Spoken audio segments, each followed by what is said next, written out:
खऱ्या अर्थानं ड वर्ग महानगरपालिका जी आहे, जसं आमची अमरावती महानगरपालिका ड वर्ग आहे.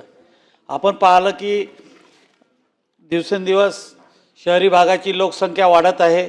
जवळपास 45% वर शहरीकरण झालेलं आहे. आणि शहरीकरण होत असताना ह्या ड वर्ग महानगरपालिका आहे त्यांचं उत्पन्नाचे स्तोत्र एवढे कमी आहे की त्याच्यातून त्या महानगरपालिकेच्या सर्व ज्या व्यवस्था आहे त्या पूर्ण होऊ शकत नाही.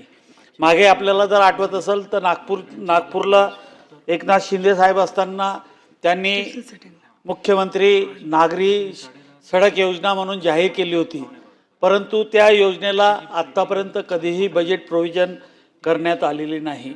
आणि आपण जर पाहिलं तर या ड वर्ग महानगरपालिकेचं टॅक्समधून, बाजार परवान्यामधून किंवा वित्त आयोगाचे जे आपल्याला पैसे येतात त्याच्यातून पूर्ण खर्च भागवणं किंवा त्या शहराचं डेव्हलपमेंट करणं शक्य होत नाही.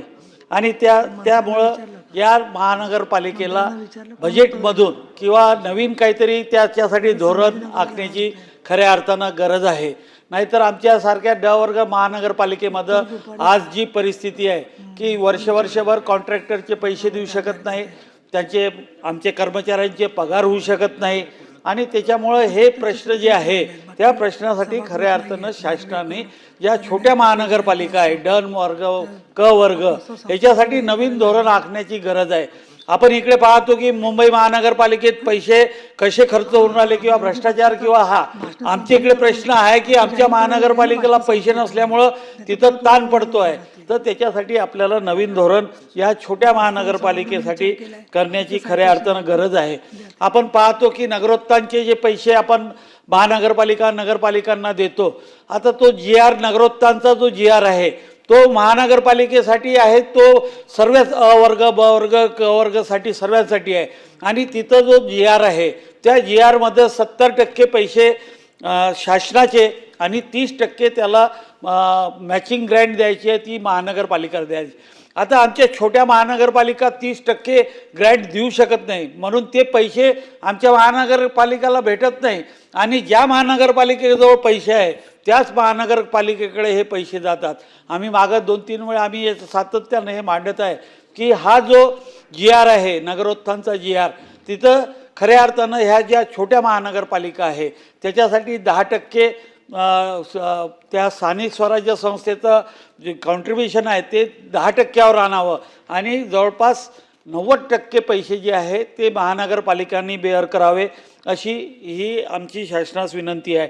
आपण जर पाहिलं तर आपल्याला एक GSTमधून उत्पन्न, कारण की ज्यावेळेस आपण टॅक्स घेणं किंवा ऑक्ट्राय वगैरे बंद केला तर ऑक्ट्राय बंद केला तर त्याच्यानंतर LBT आणला. आता LBT 2-3 वर्ष चालू असताना आपण नंतर LBT बंद केला आणि GST आला. GST येताना राज्य शासनाने असं म्हटलं होतं की LBTचं 3 वर्षाचं जे उत्पन्न आहे त्याची सरासरी काढून आम्हाला ते महानगरपालिकेला तुम्ही पैसे देत होते. परंतु त्या LBT ज्यावेळेस लागू केला त्यावेळेस पूर्ण राज्यातल्या नगरपालिका महानगरपालिकेचा त्याला विरोध होता, कारण की त्याच्यातून पैसे वसूल होत नव्हते. आणि त्यावेळेस आम्ही म्हटलं होतं की आमचे हे 3 वर्षाचं ते अकाउंट आपण LBTचं म्हणता, ते LBTचं 3 वर्षाचं अकाउंट न घेता ऑक्ट्राचे आमचे मागचे 3 वर्ष जे होते त्याची सरासरी काढून आम्हाला GST द्यायला पाहिजे. आणि तो GST आम्हाला दिला तर खऱ्या अर्थानं, कारण की अजूनही ती केस, आमचा प्रस्ताव अजूनही राज्य शासनाकडे आहे आणि राज्य शासनाने त्याला आमची जी मागणी आहे की ऑक्ट्राचा जो 3 वर्षाचा रेशो आहे त्या प्रमाणात आम्हाला GST लागू करावा. त्याप्रमाणे जर आपण पाहिलं तर महानगरपालिकेच्या ड वर्गाच्या आमच्या इथं आता जवळपास शहरीकरण मोठ्या प्रमाणात होत असताना महानगरपालिकेच्या ज्या शाळा आहे त्या महानगरपालिकेला बजेटमधून आपल्याला पैसे भेटत नाही. DPTCमध्ये त्या महानगरपालिकेच्या शाळेला हेड नाही. आणि त्याच्यासाठी खऱ्या अर्थानं या सर्व योजनेसाठी राज्य शासनाने या महानगरपालिकेच्या ज्या शाळा आहेत त्याच्यासाठी नवीन हेड ओपन करून महानगरपालिकेच्या शाळेला खऱ्या अर्थानं मदत करण्याची गरज आहे. कारण की आज जर आम्ही अमरावती महानगरपालिकेच्या शाळा ज्या आहे आमच्या जवळपास हाऊसफुलचे बोर्ड लागतात. तिथं आम्ही CBSE चालू केलं, इंग्लिश चालू केलं, परंतु आज अशी परिस्थिती आहे की तिथं ज्या सुविधा द्यायला पाहिजे त्या सुविधा देण्यात, आम्ही त्या बिल्डिंग्स बांधण्यात किंवा त्या बाकी इलेक्ट्रॉनिक बोर्ड असतील, मुलांना कपडे असतील, हे देण्यासाठी आमची महानगरपालिका सक्षम नाही. आणि त्याच्यासाठी खऱ्या अर्थानं महानगरपालिकाच्या ज्या शाळा आहे त्याच्यासाठी महानगरपालिकेच्या नगरविकासकडून त्याच्यात बजेटरी प्रोव्हिजन करण्याची खऱ्या अर्थानं गरज आहे. आमचा एक सर्वात महत्त्वाचा प्रश्न अमरावती महानगरपालिकेचा जवळपास 19/11/2019ला विकास आराखडा अमरावतीचा पूर्ण तयार होऊन इथे मंत्रालयामध्ये आला आणि जवळपास 7 वर्ष झाले त्या विकास आराखड्याला मंजुरात नाही मिळत आहे.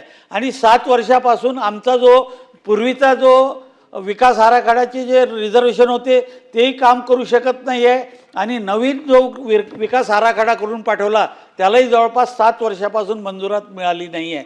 माझी शासनाला विनंती आहे की जो विकास आराखडा आपल्याकडे आलेला आहे 7 वर्षापासून जो पेंडिंग आहे त्याला खऱ्या अर्थानं मंजुरात देण्याची गरज आहे. त्याचप्रमाणे एक विषय आमचा SRAच्या संदर्भात आम्ही सातत्यानं पाठपुरावा करून आलो. आमच्या शहरामध्ये जवळपास 56 झोपडपट्ट्या आहे आणि त्या 56 झोपडपट्ट्यामध्ये जवळपास आता तिथं SRAच्या स्कीम होऊ शकतात. आम्ही 2 वेळ प्रश्न मांडला, माननीय मंत्री महोदयांनी त्याला कन्सेंट दिला, परंतु ती योजना आमच्या इथं अजून काही चालू झाली नाही.